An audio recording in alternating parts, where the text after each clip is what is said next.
Okay, good. Thanks very much for having the audio up and ready to go, and good afternoon to everybody. We find a little bit of a noise here in the very crowded ATM, but it's a pleasure to be here on what I think is actually a very important subject going forward. What drives investment in the tourism and travel sector today? What are the interesting trends in the Middle East and North Africa? What are some of the hotter markets, some of the hotter segments?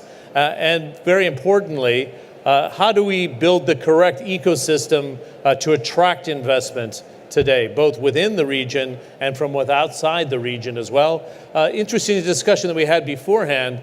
There's been a tendency in the Middle East and North Africa to kind of stay here and hope that the investment comes in.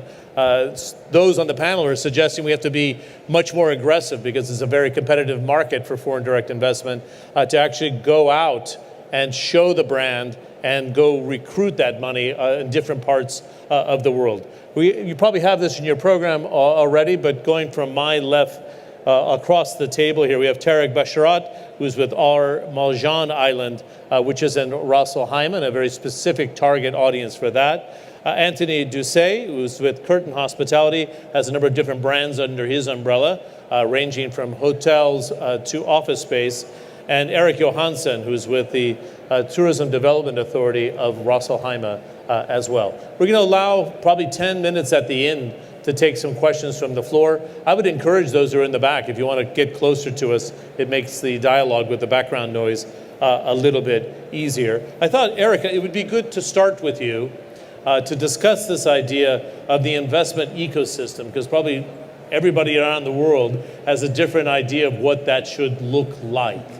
In the case of Ras Al Khaimah, what are the building blocks or the key pillars of the ecosystem today to be able to go out in the market and say, this is what we're looking for in terms of development and investment? Do you want to pick it up there? Yeah, sure.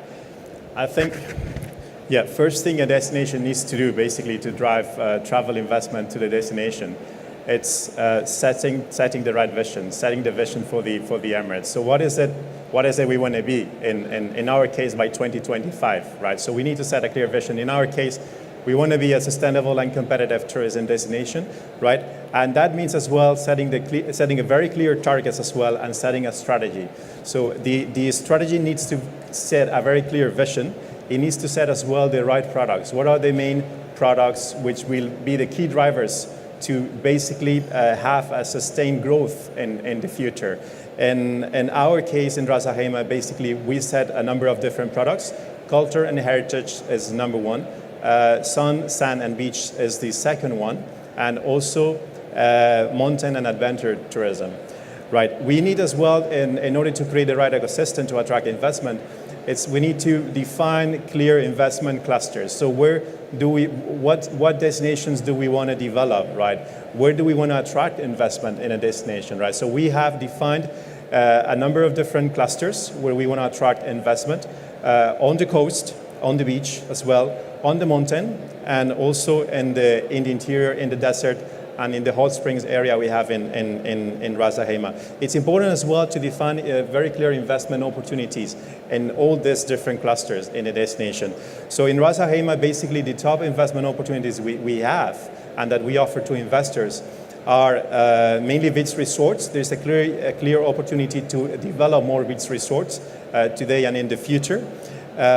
Also adventure attractions. We've opened up the destination and we want to make it become the next adventure hub in the Middle East and in the world. And with the zipline, which has been a game changer, right? The zipline is basically allowing us, and is the first step to make it be the next adventure hub in the Middle East. We have also identified a number of different opportunities like service apartments as well. So we need to have 4 or 5 different key elements which need to be there, right, for starting to attract investment to the destination. Infrastructure, accessibility, the government needs to commit to develop the public infrastructure needed, transport, road infrastructure as well. So when the investor basically visits the destination, they see that we have an ambitious plan which will let us achieve sustained growth in the future. And they will invest together with us on the destination too. Okay, a quick follow-up if I may. You're a crossing 1 million visitors a year, 2017. The goal is to get to 3 million by 2025. So it doesn't sound like a big number, but it's actually tripling the number of visitors. So you got to be clear and where markets you want to open up, I would imagine. Exactly, yes. So we want to basically, we are now close to 1 million tourists, and we'll be over 1 million tourists by the end of this year.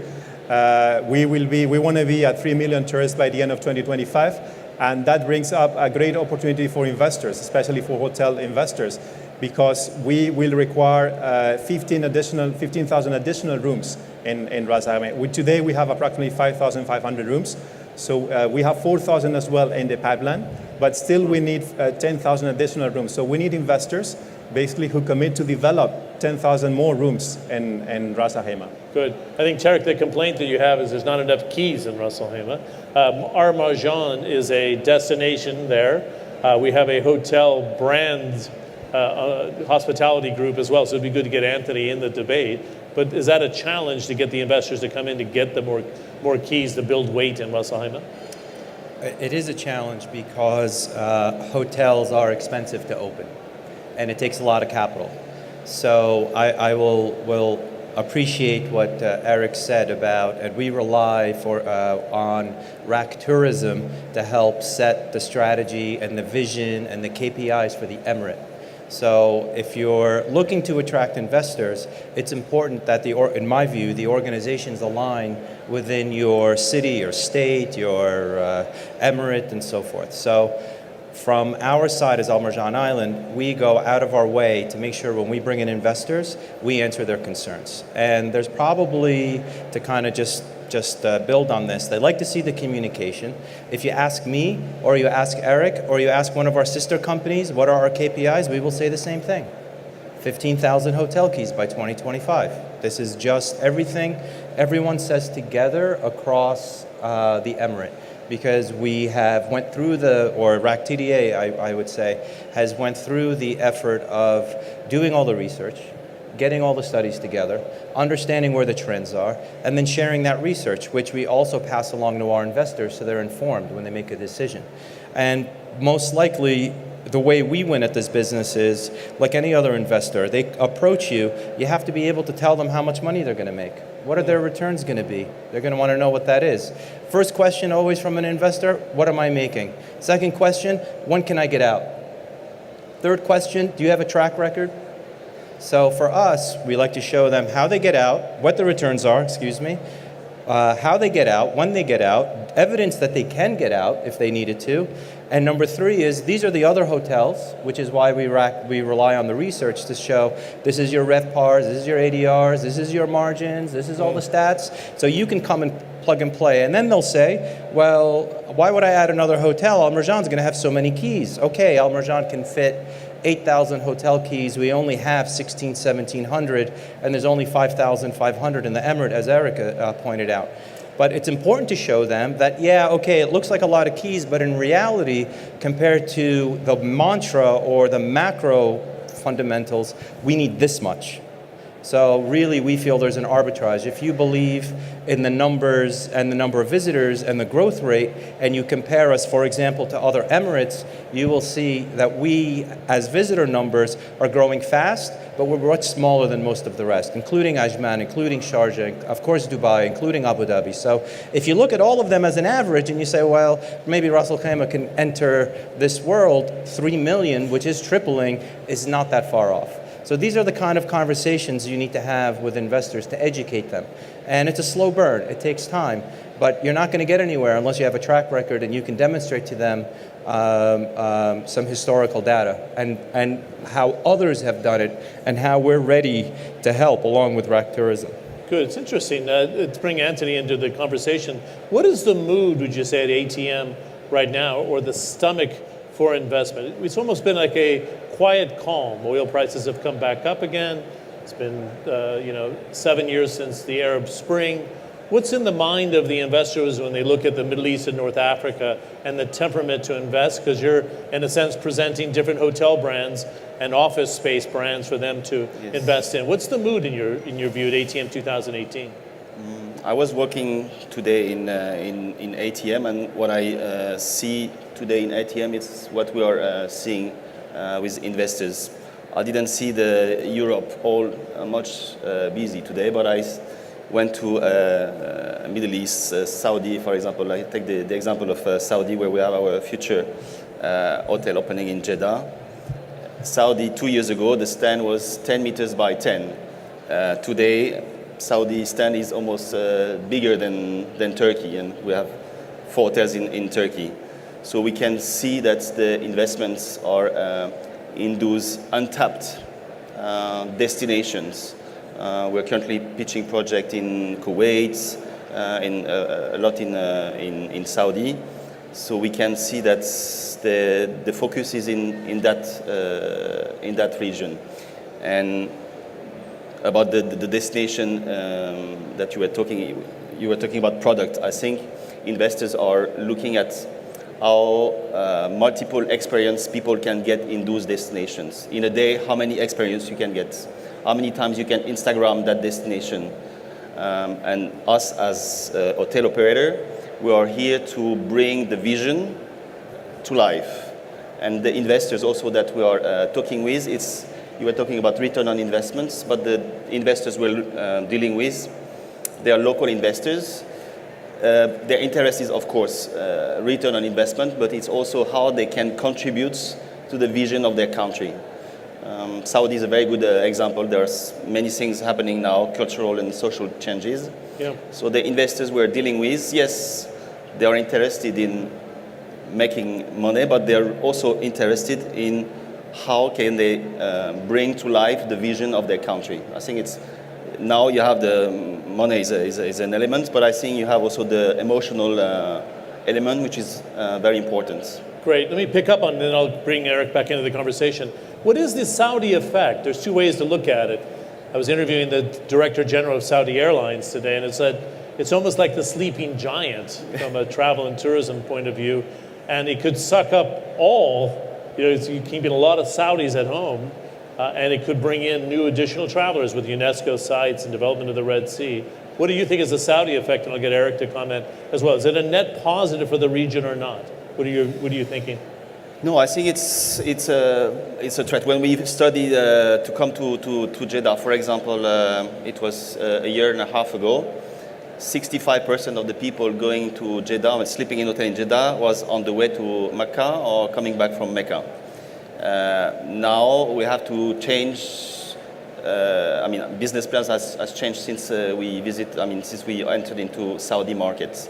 So because now they're proposing entertainment, and the people who used to go to Jeddah, to Mecca, they were stopping 1 or 2 nights in Jeddah, and then coming to Dubai for entertainment.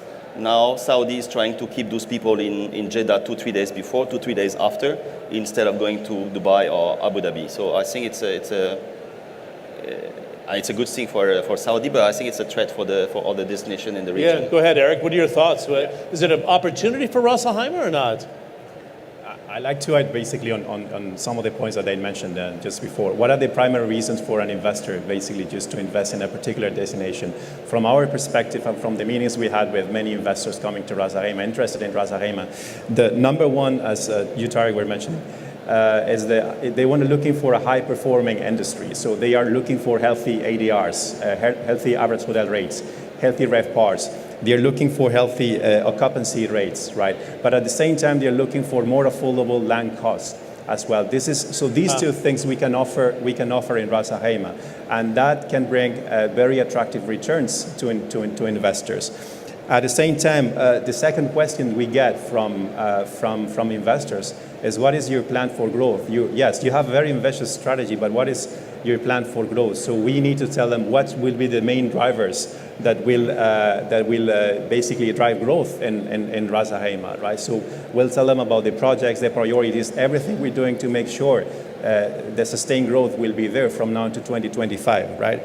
The third thing is they're looking for government support and also for government investment as well in the tourism sector and in the tourism infrastructure, basically in the infrastructure that supports tourism.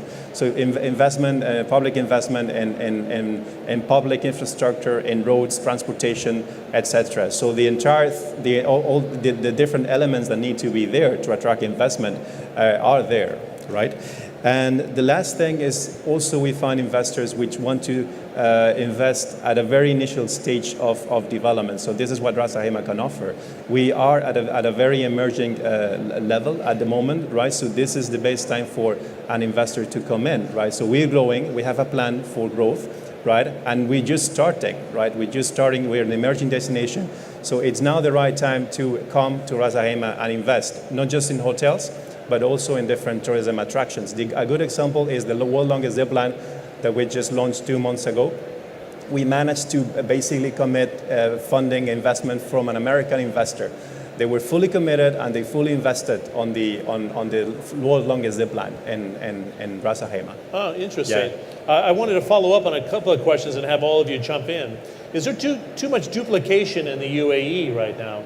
Abu Dhabi is trying to carve out its space. Looked like it was going to compete against Dubai, and now it's kind of leaned towards cultural tourism with the Louvre and is expanding that offering. From your standpoint here, because you're running a big destination on its own, how do you avoid duplication where the UAE kind of thinks holistically about what they're offering to different investors, but also to different visitors at the same time, Tarek? Yeah, so we get that question from investors all the time. Why here? Why not down the road? And I think it's important, as you mentioned, to take a big holistic view.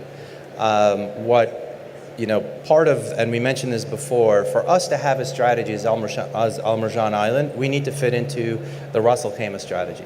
Ras Al Khaimah strategy also fits within the UAE strategy, right? So when we look down the road, and anecdotally, we had a branding agency come in, one of the international groups, and do an assessment on who we are as Al Marjan Island, which also, from an investment perspective, if you're going to go out and talk to investors, as a side note, I should say, it's more important of what people think of you, not what you think of yourself. Huh. And there's so many people and so many investors that have, for example, like anywhere else, have been in Ras Al Khaimah, they have a view about Ras Al Khaimah, and that view is accurate, let's say. But if you start asking the outside world who knows about you, who doesn't know about you, then you will start seeing new perspectives. And those new perspectives is how, because you've already sold yourself, you're already invested there, you're already living there, you're already enjoying there, but now you want other people to come. So your perspective needs to be answering their questions, not the questions you think they're answering, but actually the questions they're answering. So we had Landor come in and do this branding exercise, and I recommend you go through this with any of the brand strategy groups who do a 360 assessment of your destination. And they tell you the pros and the cons, and they do interviews, external, internal, talk to your board, talk to your competitors, talk to everyone. And in the end, through a huge presentation, they came down and they put one of the slides about what is Ras Al Khaimah and what is Al Marjan Island. And they had a photo of Abu Dhabi, and they had the Louvre, and they had Ferrari World, and they had Yas. Beautiful projects even I worked on in previous employment. In Dubai, they had downtown Burj Al Arab, and they had this, the beautiful lights and the shopping and everything. Fantastic shopping, everything. Then they had a picture of where we are as Ras Al Khaimah, and a differentiator. They had a picture of a mountain. They had a picture of pristine beaches with no one on them, and they started to tell us, your vision, your positioning, your strategy with these investors is you're down the road from these great places. People should be spending time in all of them. And that should complete a holistic vision. We have never thought of or would consider competing directly, for example, with Dubai or Abu Dhabi and go building a bigger museum, for example, or a bigger mall. Our malls are not the biggest, they're not the greatest, but we have something and we play to those strengths. And I think when an investor comes and sits with you, you have to be able to identify those USPs, and it's key. And I hope that, and this is where Saudi touches on the point, the USPs cannot be something someone else can replicate easily. They should be something so hard that someone else can't do. So for us, they're beautiful mountains.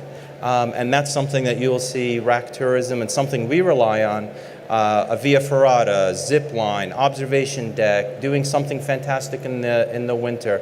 All of these great things that we as Al Marjan Island can leverage. Of course, we have the sun and the sand and the clean water and all of that. So all of that whole story has to come together if you're going to bring an investor, because he's going to ask questions. And if he's getting different responses from your tourism board and the local brokerage and this hotel and that hotel, and all the messages are conflicted and they're not aligned, he'll be turned off. Very so interesting. You have to get that right. That's a very good discipline that you're talking about here. Anthony, your thoughts on this leaning towards the 5-star luxury? I've actually, for Marketplace Middle East, did a whole special on 3- and 4-star hotels in the Middle East and North Africa, and you went to some destinations, they're like, what are you talking about? I didn't know they existed. I mean, it wasn't part of our, to Tarek's point, part of our vernacular to make that offering. We need to rethink the offering, that 3- and 4-star can be edgy as well, as we've seen here in Dubai, but to make it more pervasive in the region as well. Yeah, I think Dubai was seen as a very luxury and shopping destination a few years ago. You didn't really come to Dubai before for experiences, and we need a little bit more audio for Anthony, please. I can barely hear him myself. Go ahead. And it's changed. It changed a lot, and also now because of these new brands like Rove or the new brand of Jumeirah that was launched yesterday. I can't remember it. Now you have new people coming into the destination, and it's.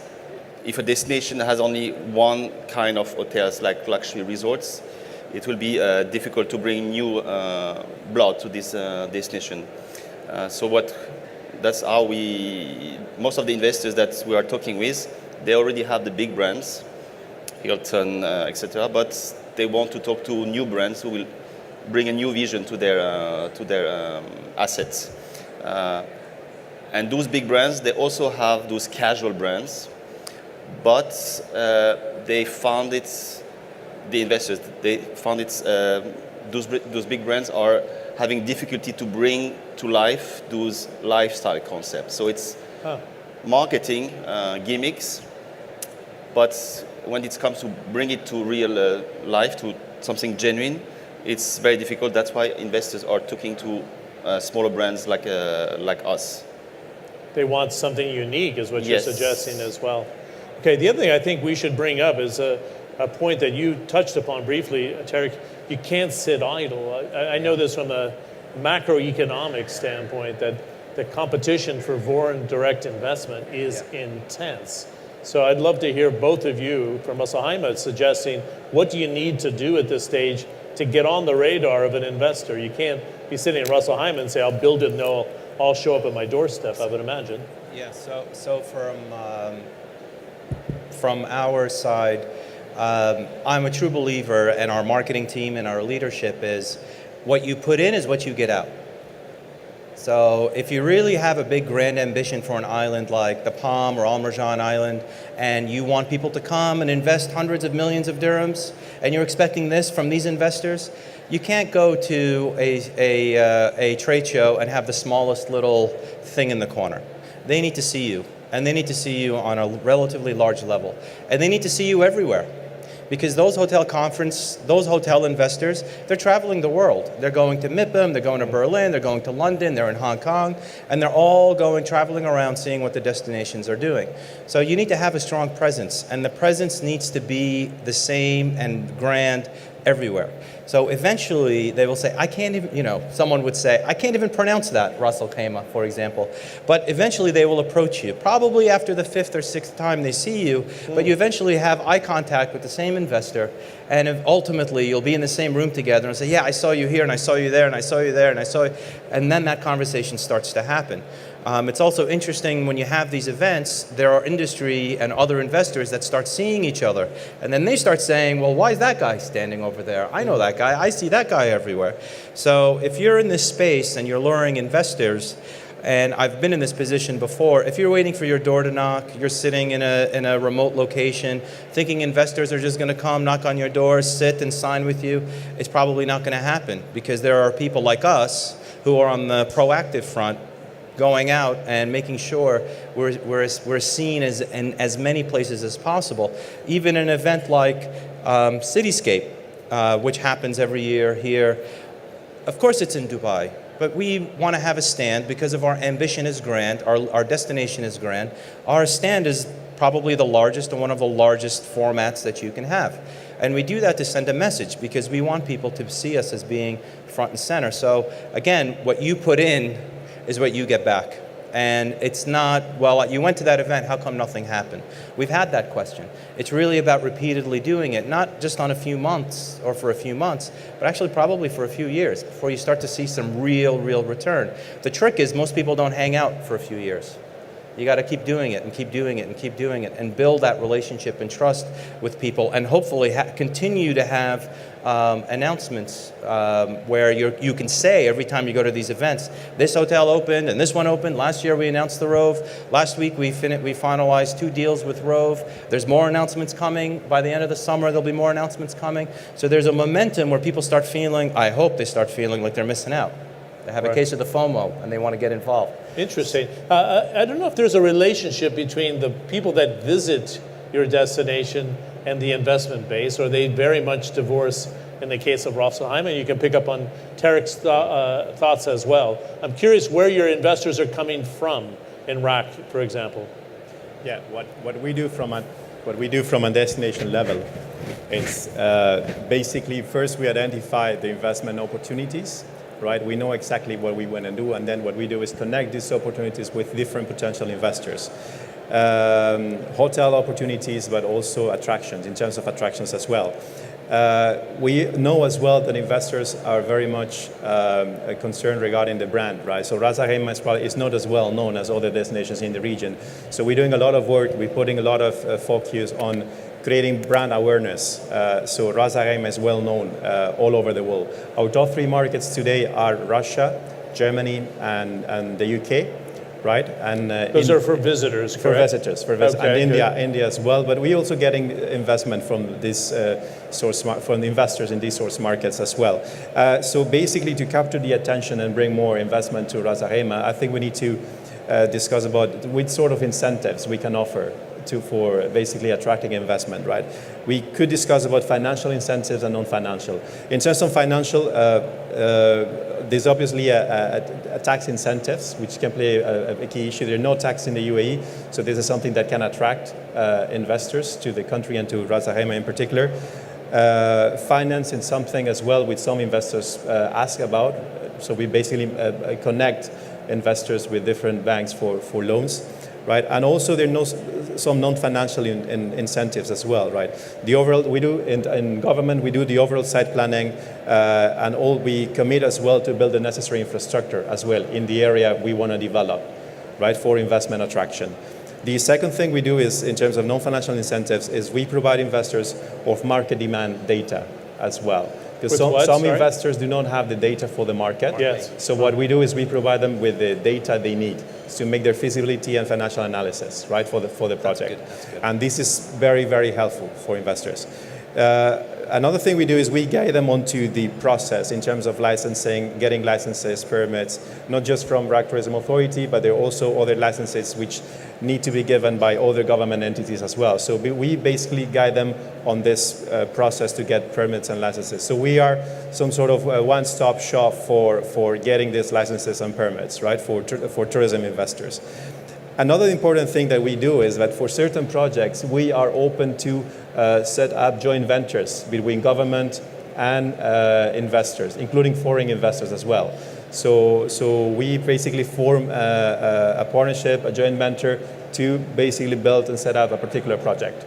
And that's something that they really appreciate very much, because they don't come in here just by themselves, but they have a very strong partner, local partner, and there's no best partner than the government to come and invest in a tourism project. Good. Jump in, Tarek, and I'm going to bring Anthony back in. I think Eric touched on a really good point. When you have an opportunity or an idea, like we have on Al Marjan, we have land, and the land is to come and build something. So back in the day, and I think historically, most people, you would come, you'd visit, you'd see a model, and then they would hand you an affection plan, and they say, this is the area, this is what it looks like, this is the price. Well, that person is probably going to take that and go away, go home, think about it, not think about it, maybe consult some friends, maybe call JLL if you're lucky, get a feasibility, or HVS or one of these guys. But if you are in a position where you have the data, and as Eric mentioned, and you create a feasibility, and you take that plot, and you say, okay, it's this size, it's the perfect for this concept, and you actually do a little bit of homework with a design, with a pro forma, with a budget, with some images. Just put something simple together that you can do in-house. It's much better to sell a concept than a property or raw land or something. Bake the whole thing and educate him, because he's immediately going to ask questions. When he asks questions, you handle those objections. When those objections get handled and he's still confident, then he's going to go to JLL and his friends are going to say, no, come on, Russell Khema? He'll say, no, here's the data. No, here's the information. So you start getting him enriched, especially if he has a board or other shareholders. And this, I think, as we've seen in our experience, and to really Eric's credit, because it really started with them doing this at first, is you end up saving 3 to 6 months, which is what you want. Well, just people can visualize what the project's going to look like. Yes, and it's very important. And I would love to, for example, we do it with any hotel concept, whether it's a 3-star, 4-star, 5-star. This way, if he says, I want low cost, high yield, I say, oh, there we go, 25 hours hotel. Says, oh, I want something, they'll never say this, but you can kind of tell. I want something for my ego. Okay, here you go. Here's 5-star, really big, low yield. You'll never really make any money, but it'll look great.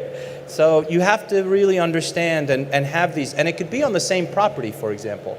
You're just ready to present something that each of them that you've sensed that they would be interested in. Okay, good. I think we'd be remiss in our kind of 10 minutes left. I just wanted to ask you, because your base market is Turkey. Correct. It's a huge tourism market. What's it starting to feel like now? Elections called in June. I talked about stability at the very top of our session today. What's your instinct tell you about Turkey? So we're recovering now in Turkey, where our occupancy is back to where it was 2 years ago. We're still struggling with rates in Turkey, but I must say Istanbul is doing much better than the rest of Turkey. Let's say you take the example of Antalya, which was focusing only on all-inclusive resort and one kind of business. They struggled a lot. But Istanbul, because it's a diverse mix of business, we have business tourism, we have local tourism, not only international flying to Istanbul. So we didn't. Istanbul was much better than the rest of Turkey, but we can see now that the situation is much better, and we see new investment coming to Turkey, not specifically Istanbul, because it's already very crowded in Istanbul, but in remote destination in Turkey, and also government is giving incentive to develop those untapped regions. I wanted to give the opportunity for people to ask questions from the floor. Can I see the microphones here? Yeah. Why don't you bring them closer? Is there any questions from the floor here? There's one in the front row. Thank you very much. Anybody else a second question here? Hi, so I'm Sonia Kriplani with The Unknown Planet, and we're actually a media tech platform that highlights discovery to booking processes in pure play video. So we also invest when we go, put in a huge investment because we don't take money from the states that we're going into. We're editorially free and we're across many screens. What would be your top 6 or 7 states or countries that you would see, or you would advise anybody which are hot? The trending 8 to 10 states in the Middle East. I didn't quite. What's trending as a destination? As destinations. So as an investor who goes and invests in kind of creating awareness for the destination and the service providers, I'd like to know what are the ones that I should go and invest in. Okay, keep the microphone because I want to ask you the same question afterwards. Okay. Anthony, why don't you jump in? What do you see as hot and trending? And I'll get both of your opinions. I know you're Rosselheimer based, so I'm not going to ask you to put Rosselheim on the top of the list. That would be remiss. But Anthony, go ahead and start. Okay, I will focus on the investment we have currently. Egypt, I think, is back again, and a lot of investment are flowing there. Saudi, again. Kuwait, we see a lot of things happening in Kuwait. Turkey, but not Istanbul, the other region of Turkey. We see a lot of interest also from Azerbaijan and for Georgia. It is in Azerbaijan as well still. Yes. I know they made a big push years ago, but it's back on your radar. And Georgia. I mean, I'm traveling all over the world, and I don't know. Georgia these days it's on the mouth of a lot of people. Right. Speaking of which, they were very active in terms of media presentation, having a presence in different avenues, both in the investment seminars and also in tourism shows like this. Eric, what are your thoughts outside of Ras Al Khaimah? Why don't you start, Tarek, and your view? I would agree with his list. I think Saudi, there's a lot of interesting things happening there, and it's such a large market. Oman, I think there's a shortage of quality mid-tier hotels. I have to say Ras Al Khaimah #1, of course. But besides that, what else would you say, Eric? Georgia. I've been to Georgia also. I know there's a lot of energy around Georgia as well. Yeah. I mean, Georgia. The reason that Georgia is so popular these days is they have multiple interests. You can go there for That's true. spa tourism, mountains, gastronomy, wine tourism, historical sites. And it's pretty affordable. Very affordable. It remains affordable. You have casinos. Yeah. So you have, And it's close. Yeah, and it's close to many from this region. So I think there is a lot of interest in Georgia, both from visitors from Middle East and also investors. Yeah, it seems that way, and they've set up the flight connections, which actually has helped from the Middle East. Go ahead, Eric. Yeah, we had the Arabian Hotel Investment Conference last week, and not sure you were there. This was actually one of the hot topics in the discussions that we had in that conference. So basically from the different discussions, I would personally highlight Turkey, Egypt as well as one of the basically hot markets, which will grow exponentially in the next years. Morocco was highlighted as well in the conference, so I would also focus on Morocco too. Oman, it's another one. Obviously, I would recommend Ras Al Khaimah as well as one of the top markets too. And not because I'm working there, but it's because we have really very high-performing hotel industry at the moment in Ras Al Khaimah. So the opportunity is there, of course. And in Saudi Arabia, I think it's a very interesting market as well. It's opening up, developing new tourism, leisure infrastructure projects. I would, if you pick out the right opportunity in Saudi Arabia, I think that's also a good market to go. Great. Yeah. What are your thoughts from what you've heard here so far? I just need the mics up much faster, you guys. Come on, it's a hand mic. Highlighted exactly what I was thinking. What I would add on to what you've added on is Georgia and Azerbaijan for me. But for me, in this region, it would be RAK. I've seen what they've done in terms of experiences. I think they attract a 50-plus audience like me, and my daughter loves going there for the Jabal Jay's events and stuff. So I think Georgia and Azerbaijan are the two new ones. I also wouldn't miss out on Lebanon. Lebanon to me is something that really attracting millennials.